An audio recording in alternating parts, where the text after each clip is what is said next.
기도하며 모든 말씀 예수님의 이름으로 기도합니다.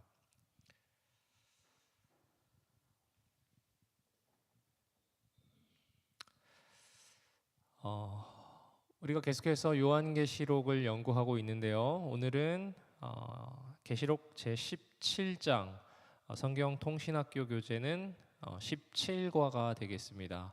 음녀가 받을 심판.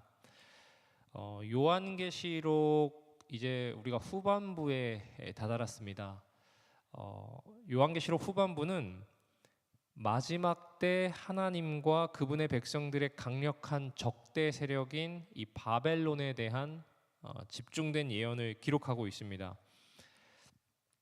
주제 성경절을 읽겠습니다. 그들이 어린 양과 더불어 싸우려니와 어린 양은 만주의 주시요 만왕의 왕이심으로 그들을 이기실 터이요 또 그와 함께 있는 자들 곧 부르심을 받고 택하심을 받은 진실한 자들도 이기리로다. 끝내 붕괴되고 또 멸망할 바벨론에 대해서 계시록 14장 8절은 마지막 때 바벨론의 붕괴를 예고했습니다. 그리고 계시록 16장 19절은 바벨론의 함락을 선포했고요. 또 17장과 18장은 이 바벨론이 이제 어떻게 멸망할지에 대해서 묘사하고 있는 것입니다. 그래서 오늘 이 시간에는 이 바벨론이 과연 어떻게 멸망할지에 대한 첫 번째 장이라고 이해하시면 되겠습니다. 첫 번째 질문입니다. 음녀는 어디에 앉아서 무슨 일을 하였는가? 먼저 이 17장에서는 바벨론인 음녀가 짐승을 타고 다니면서 온 세상을 어떻게 유혹하고 또 미혹하여 심판에 이르게 되는지를 기술하고 있습니다.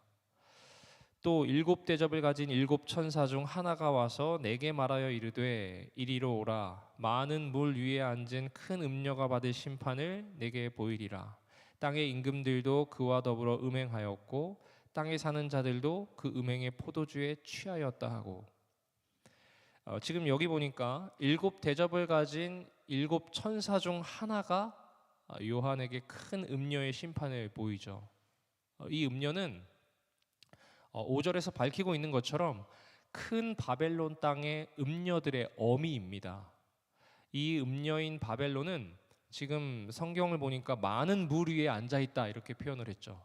근데 많은 물의 의미가 무엇인지는 저희가 앞서 배웠습니다. 계시록 17장 15절이 해석해 주는 것처럼 이 많은 물은 시민적 그리고 세속적 정치적 권력들입니다. 쉽게 말해 마지막 때 이 용과 짐승과 거짓 선지자들의 종교적 연합체인 바벨론이 세속적인 권력들 위에 앉아 있다라는 것이죠.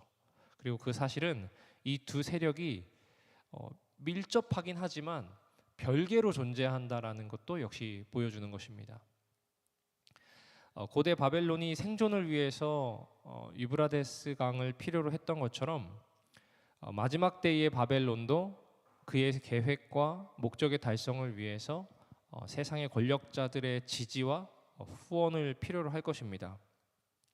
그래서 바벨론은 땅의 임금들과 땅에 사는 자들을 유혹하게 될 건데, 먼저 이 땅의 임금들은 세상의 정치적 권력들로서 바벨론과 음행을 하게 될 것입니다.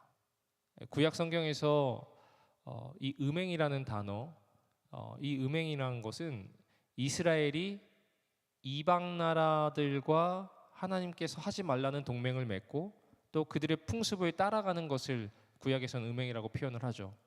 그거에 대한 은유적 표현으로 사용이 됐는데, 이처럼 땅의 임금들과 또 음녀 바벨론의 음행의 관계는 이 마지막 때 장차 종교적 연합체와 이 세계의 정치적 지도자들 사이에 바르지 못한 연합이 일어나게 될 것이라는 것을 의미하는 것입니다. 정교 일치, 정치와 종교 세력이 힘을 합치고 일치한다라는 것이죠. 또 둘째로 땅에 사는 자들이 바벨론의 포도주에 취할 것이다 이렇게 설명이 되어 있죠.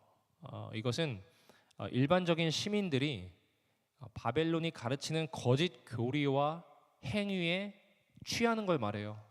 그리고 그를 따르고 또 추종할 것을 의미하는 것입니다. 포도주가 사람의 판단을 흐리게 해서 선과 악, 옳고 그름의 판단을 무력화시키는 것과 같이 이 마지막 때에 오류의 영향하에 놓이는 모든 사람들이 혼란하고 또 어지럽게 될 것을 의미하는 것이죠. 이렇게 정치적 지도자들도 일반적 시민들도 속임에 빠져서 정치적, 경제적 이익을 위해 이 바벨론의 지배를 받는 것을 선택할 수밖에 없게 됩니다. 마지막 때 인류는 다시 중세와 같이 이 잘못된 종교가 세상을 지배하는 세계가 되는 것이죠. 자, 이 음료는 어떻게 치장하고 있는가? 곧 성령으로 나를 데리고 광야로 가니라. 내가 보니 여자가 붉은 빛 짐승을 탔는데 그 짐승의 몸에 하나님을 모독하는 이름들이 가득하고 7머리와 10뿔이 있으며. 지금 요한은 이상 속에서 성령의 인도를 받아 광야로 가서 붉은 짐승의 등에 앉은 여자를 봅니다. 종교적 연합체인 음녀가 정치적 연합체인 짐승을 타고 있는 것은 마지막 때에 이 세상의 정치적 권력들이 바벨론을 섬길 것을 우리에게 말해주고 있는 것입니다. 또한 바벨론이 이 시기 정치적 권력을 지배할 것을 역시 보여주는 것이죠. 이 음녀는 무엇으로 자기를 꾸몄습니까? 자, 여기 설명을 보면 이 여인이 지금 입고 있는 이 옷을 보면 자줏빛과 또 붉은 옷을 입었대요. 그리고 금과 보석과 진주로 꾸몄고 손에는 금잔을 들고 있습니다. 이 음녀라는 말과 이 사람의 지금 꾸민 행색이 잘 어울리지 않습니까? 화려한 색상 그리고 비싼 치장, 그렇게 사람을 유혹하고 또 자신을 여왕으로 높이는 이 음녀에게 좀 적절한 치장인 것 같습니다. 그러나 다른 한편으로는 이 붉은색, 자주색, 금색, 이 색은 구약 성경에서 어디에 나왔는지 아십니까? 이스라엘의 대제사장이 입었던 예복의 색깔이기도 합니다. 또한 그녀는 이 대제사장이 이마에 금패를 붙인 것처럼 지금 여기 보니까 이마에 이름이 있대요. 이름을 붙였대요. 그리고 성전의 전제를 흉내내는 것 같이 그녀의 손에는 지금 금잔이 들고 있습니다. 지금 이 음녀의 복장과 태도는 마치 성직자를 나타내는 종교적 세력이지만 실상 그녀는 세상을 배교의 방향으로 이끌고 사탄을 대행하는 이 땅의 세력으로서 활동을 하게 되는 것이죠. 또한 이 음녀는 이 성경에 보니까 세상을 거짓 교리와 또 오류에 취하게 하고 또 자신을 예수 그리스도의 진리의 편에 선 성도들과 증인들의 피에 취했다, 이렇게 기록되어 있어요. 이것으로 봐서 음녀는 계시록 13장에서 나오는 바다 짐승이 상징했던 중세에 배도한 로마 교회가 복음에 충실했던 수많은 사람들을 핍박하고 또 순교시켰던 그 역사와 그 뿌리를 같이 하는 존재임을 우리가 알 수 있는 것이죠. 그런데 요한은 이 여자를 보고 놀랍게 여기고 또 크게 놀랍게 여겼다, 이렇게 반복해서 묘사를 했어요. 놀라고 크게 놀랐다. 왜 그랬을까요? 왜 요한이 그토록 놀랐을까요? 그 이유는 요한은 이 여자가 역사의 한때는 하나님께 정말 충실했던 교회였던 것을 아는 거예요. 그녀가 충성을 버리고 변절하자, 그리고 하나님을 대적하는 음녀가 된 것을 보고 요한은 놀랬던 거죠. 자, 짐승은 어떻게 묘사되었습니까? 요한이 그렇게 놀라워할 때 천사는 음녀인 바벨론이 타고 있는 이 붉은 짐승의 비밀을 설명해 줍니다. 앞서 음녀인 바벨론이 종교 세력을 상징하는 그 종교 세력의 연합을 상징하고 또 짐승은 세계의 어떤 정치 세력을 상징한다고 말씀을 드렸죠. 그리고 이 둘은 정말 상호 밀접하고 뗄 수 없는 관계를 가지고 있습니다. 중세 교회가 사람들의 양심과 또 믿음을 지배하기 위해 정치 세력을 사용했던 것과 같이 이 마지막 때 바벨론은 세계의 정치 세력의 힘을 사용할 것입니다. 이 붉은 짐승은 여기 보니까 전에 있었다가 지금은 없으나 장차 무적행으로부터 올라올 존재라고 천사가 지금 말을 하죠. 자, 그렇다면 과거에는 존재했으나 현재 시점에는 사라지고 장차 미래에 다시 살아나 활동하게 되는 존재, 무엇이 떠오르십니까? 이 짐승의 외모와 또 활동 시간들을 보면 분명히 계시록 13장에서 바다에서 나온 짐승과 연관이 있음을 우리가 알 수 있습니다. 13장의 짐승은 어땠어요? 과거의 역사 1260일 동안 활동하다가 머리가 상하여 죽게 되었다가 또 일시적으로 사라집니다. 그러다 죽게 되었던 상처가 회복되어 다시 살아나서 마지막 때 활동하게 됩니다. 과거에 존재했다가 현재에 사라지고 그리고 다시 살아나는 동일한 활동의 패턴을 역시 보이고 있는 것이죠. 또한 이 두 짐승은 똑같이 계시록 13장의 짐승과 지금 여기 나오는 짐승 모두 똑같이 온몸에 하나님을 모독하는 이름들이 가득하고 또 7머리와 10뿔을 가지고 있습니다. 그리고 짐승의 부활은 계시록 13장 8절과 17장 8절에서 땅에 사는 자들, 곧 그 이름이 생명책에 기록되지 못한 자들로부터 경배와 놀랍게 여기는 반응을 받습니다. 이로써 17장 음녀 바벨론을 등에 지고 있는 이 붉은 짐승은 13장 바다에서 나온 짐승과 동일한 세력임을 우리는 확인할 수 있는 것이죠. 17장의 붉은 짐승은 13장에 예언한 죽게 되었던 상처가 다시 회복된 이후에 바다 짐승을 묘사하고 있는 것입니다. 마지막 때 이 음녀 바벨론은 바로 죽었다가 다시 살아난 이 짐승 위에 앉아 있는 것이죠.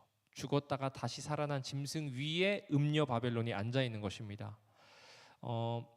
중세기 동안의 역사에서 등장한 이 짐승인 중세교회는 정치와 종교를 하나로 일치한 세력이었기 때문에 그때는 한 짐승으로 묘사했습니다. 근데 지금 이 마지막에 다시 회복된 짐승은 음녀 바벨론을 태운 짐승으로 묘사를 했잖아요. 그렇기 때문에 종교적인 세력과 정치적인 세력이 서로 밀접한 관계는 같지만 뚜렷이 구분이 있을 것을 보여주는 거예요. 정치와 그리고 종교 세력, 서로 밀접하지만 서로 각각 다른 존재라는 것을 쉽게 보여주는 것이죠. 그리고 이 지점에서 다시 지혜가 등장하는데 666과 관련이 있었던 그 지혜와 동일한 지혜입니다. 성령의 은혜로 받은 영적 분별력을 의미하는데 마지막 때 하나님의 백성들은 성령께서 부여하시는 지혜를 통해 위장된 사탄의 세력을 바르게 분별해낼 수 있는 것입니다. 짐승의 존재와 활동이 7머리와 동일하고 또 역사를 통해서 그 짐승은 머리를 사용해서 자신의 활동을 전개해 왔습니다. 이 7머리는 여기 보니까 그 7머리는 여자가 앉은 7산이요. 7머리가 뭐래요? 7산이래요. 근데 이 산을 언덕으로 번역을 하면서 7 언덕 위에 세워진 로마로 해석하려는 경향이 조금 있어 왔습니다. 하지만 이 원어인 어로스는 산을 의미합니다. 그래서 언덕으로 해석하는 것은 옳지 않은 것이죠. 또 이 7산은 7왕이다 라고 천사가 지금 말해주고 있습니다. 물, 산, 짐승, 왕 이런 것들은 다 마지막 때의 배교한 종교 체제인 바벨론을 지지하고 따르는 이 정치적 세력들을 의미하는 상징이죠. 그리고 이들 힘을 이용해서 바벨론은 하나님의 백성을 핍박합니다. 여기서 왕은 어떤 개인을 의미하지 않습니다. 성경에서 왕들은 왕국이나 또 제국을 말하고 산은 정치적 권력이나 제국들을 상징합니다. 따라서 음녀 바벨론이 앉아있는 지금 이 7산들은 역사를 통해 나타난 사탄이 하나님을 대적하기 위해 사용한 7개의 제국들을 의미하는 것이죠. 이 제국들은 하나님의 백성을 핍박하거나 또 멸망시키려는 동일한 목적을 가진 정치 그리고 종교 간에 연합된 세력들이었습니다. 네, 이 천사는 다시 설명을 이어가면서 여기 보면 다섯은 망하였고 하나는 있고 다른 하나는 아직 이르지 아니하였다 이렇게 말을 하죠. 계시를 받은 요한의 시대에 존재하는 제국은 바로 로마 제국을 의미합니다. 그렇다면 전에 있다가 없어진 나라는 요한 시대에 존재했던 이 로마 제국에 앞서 있었으면서 하나님의 백성들을 공격했던 제국들이 틀림이 없습니다. 자, 이 5제국은 로마 제국에서부터 이제 거슬러 올라가면요. 먼저 안티오코스 4세 에피파네스를 통해 유대인을 납치하고 멸망했던 헬라. 헬라. 그리고 그 전으로 또 거슬러 올라가면 에스더 시대에 유대인 전체를 하려는 계획을 세워두고 진행했던 페르시아. 그리고 또 그 전으로 들어가면 예루살렘을 파괴하고 또 유다 지파를 포로로 잡아갔던 바벨론. 그리고 또 그 전으로 올라가면 북방 이스라엘을 멸망시키고 10지파를 흩어버린 아수르. 그리고 그 전으로 더 올라가면 이스라엘을 노예로 삼고 압제하며 또 멸망시키려고 했던 애굽. 네. 이렇게 5머리의 존재들을 우리가 확인할 수 있는 것입니다. 아직 이르지 아니한 7째 나라는 요한의 시점에서는 미래에 장차 나타날 것이고 로마 제국 이후에 등장할 나라입니다. 그렇다면 이 7번째 머리에 해당한 세력은 중세를 지배하며 또 하나님을 핍박하고 하나님의 백성을 핍박한 교황 로마의 세력이 너무도 분명한 것이죠. 이 10절에서 교황 로마의 세력이 잠시 동안 존재할 것이라고 예언을 해요. 여기 보면 검은색 글씨로 제가 표시를 해놨는데요. 반드시 잠시 동안 머무르리라. 전에 있었다가 지금 없어진 짐승은 8째 왕이니 7 중에 속한 자라. 그가 멸망으로 들어가리라. 자, 여기서 사용된 이 잠시 동안의 원어를 살펴보면 이 올리고라는 단어인데 짧은 또는 이 작음을 의미하는 미크론과는 달라요. 바로 이 시간의 길이가 아닌 그 시간의 질적 상태를 의미합니다. 그리고 일정한 제한된 시간을 나타내는 표현인 것이죠. 그래서 이 중세 교황권의 활동의 시간이 짧다는 의미가 아니라 정해지고 또 한정된 시간 동안의 활동이 이루어질 것이 확실하다는 것을 의미하는 것입니다. 그래서 1260일에 예언된 정해진 시간이 맞춰진 1798년 어떤 일이 있었습니까? 프랑스 혁명의 여파로 치명상을 입게 되죠. 그리고 이 천사는 다시 8째 왕이 나타날 것을 예언합니다. 이 8번째 세력은 7머리 중에 하나라고 말을 했어요. 요한계시록 17장 11절은 전에 있었다가 지금 없어진 왕을 8째 왕이라고 부른다. 7번째 나라, 즉 로마의 이교 사상을 이어받은 로마 교황권은 상처를 받아 잠시 없어진 것처럼 될 것이나 8번째 왕으로 화려하게 부활할 것이다. 7째 왕이었던 로마 교황이 일시적인 상처를 입고 죽게 됐지만 다시 회복할 것을 우리가 앞에서 예언하고 있는 것으로 봐서 이 8번째 세력은 바로 7째 머리가 회복한 존재임을 알 수 있습니다. 7째 머리는 8번째 머리로 다시 나타나며 그리고 그 중세기 동안 그가 행했던 그 권세, 억압, 압제 이것들을 다시 행사하게 되는 것이죠. 그렇다면 우리는 현재 아직 이 8번째 머리의 강제적 시대에 살고 있지는 않습니다. 그렇죠? 그러나 마지막 때에 이 8째 머리가 다시 이 세계에 등장하며 중세 시대에 했던 그 강압적 행동을 다시 한다라는 것이죠. 그 천사는 설명을 이어갑니다. 이 붉은 짐승의 10뿔은 8째 머리의 시대의 짐승과 함께 권세를 행사할 10왕을 대표한다 이렇게 말했습니다. 네가 보던 10뿔은 10왕이니 아직 나라를 얻지 못하였으나 다만 짐승과 더불어 임금처럼 한동안 권세를 받으리라. 그들이 한 뜻을 가지고 자기의 능력과 권세를 짐승에게 주더라. 이 열 왕이 정확히 누구인지 더 이상 이 요한계시록은 밝히고 있지 않습니다. 이 구절은 아직 성취되지 않은 예언이기 때문에 마지막 때 가서야 이 세력들의 완전한 정체가 드러날 것입니다. 우리가 본문을 통해서 알 수 있는 것은 이 열 왕들이 이 세상의 강력한 정말 힘이 있는 정치적 힘으로 굳건한 연합 체제를 이뤄서 짐승에게 복종하고 또 그 짐승에게 힘을 실어주는 그런 역할을 할 것이라는 것이죠. 그러나 그들의 권력과 힘으로 짐승에게 행하는 그 충성도 짧은 시간에 지속된다고 이야기를 하는 것입니다. 이제 하나님을 대적하는 바벨론의 주도로 전 세계의 정치적 세력은 어린 양과 최후의 전쟁을 합니다. 이 최후의 전쟁, 아마겟돈은 이미 승패가 어떻게 된 거예요? 결정이 되어 있는 전쟁입니다. 이 전쟁은 어린 양이신 그리스도가 분명히 승리할 것이고 바벨론을 따르던 모든 세상의 권력들은 멸망하게 될 것입니다. 이 전쟁의 자세한 묘사는 19장, 계시록 19장 11절로 21절에 기록되어 있습니다. 이 최후의 시점의 장면이 근데 극적으로 변하게 되는데요. 여기 보면 열불과 짐승은 음녀를 미워하여 망하게 하고 벌거벗게 하고 그의 살을 먹고 불로 아주 사르리라. 참 이상하지 않습니까? 지금까지 함께 붙어서 그렇게 힘을 합쳤던 이 두 존재들이 열불과 그 짐승이 지금 음녀를 미워하고 공격하는 모습을 보이는 것입니다. 계속적으로 하나가 돼서 하나님을 대적하고 또 그분의 백성을 핍박하는 그 동일한 목적과 방향성을 가지고 공생했던 이 두 존재의 관계가 깨지게 되는 것이죠.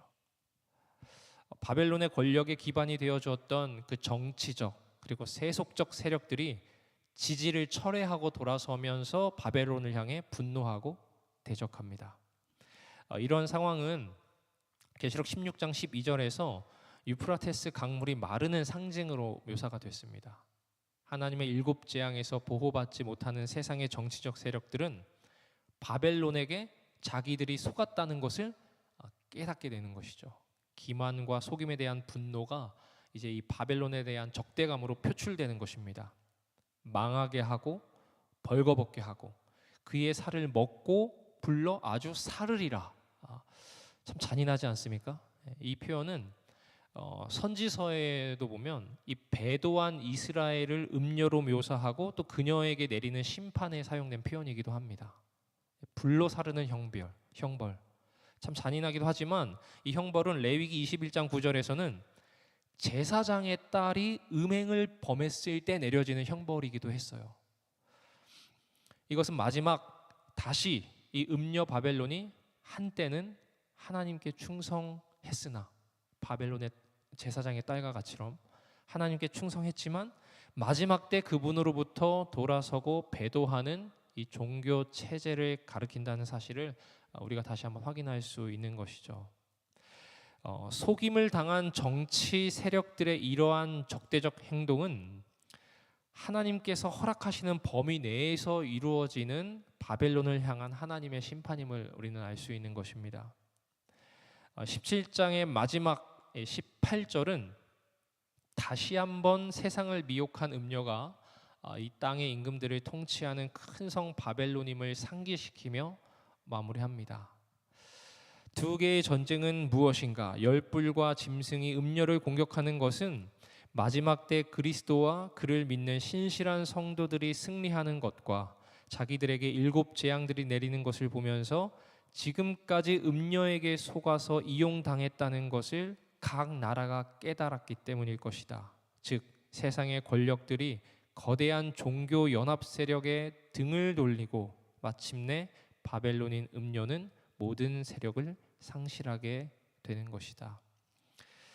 네, 이처럼 우리 오늘은 바벨론이 어떻게 멸망하게 될 것인지에 대한 17장, 18장의 내용 가운데 17장의 내용을 살펴보았는데요. 물 위에 앉은 큰 음녀, 그 음녀가 받을 심판을 우리가 확인했습니다. 인류의 역사 속에서 하나님을 대적하는 세력인 이 음녀, 곧 바벨론이 세상의 권력과 하나가 돼서 성도들을 핍박하여 마침내 승리할 것처럼 보이긴 하지만 그 종국에는 공생했던 악한 세력들이 분열하고 또 하나님의 심판의 수순을 받게 될 정말 분명히 이루어질 역사를 우리가 확인할 수 있었습니다. 지금 현재 눈에 보이는 것이 아닌 하나님의 예언의 말씀에 기초된 진실을 보는 믿음의 눈이 필요합니다. 계시록은 우리에게 바로 이런 믿음의 눈을 갖도록 안내하고 있는 것이죠. 우리 모두가 예언된 말씀에 기초된 진실된 믿음의 눈을 갖게 되기를 간절히 바라면서 오늘 시간을 마무리하겠습니다. 제가 기도하겠습니다. 거룩하신 아버지 하나님, 우리에게 반드시 속히 될 일들을 보여주셨사오니 우리 모두가 이를 알고 믿고 바라보며 사모하는 주의 남은 백성들이 되게 하여 주시옵소서. 모든 말씀 예수님의 이름으로 기도합니다.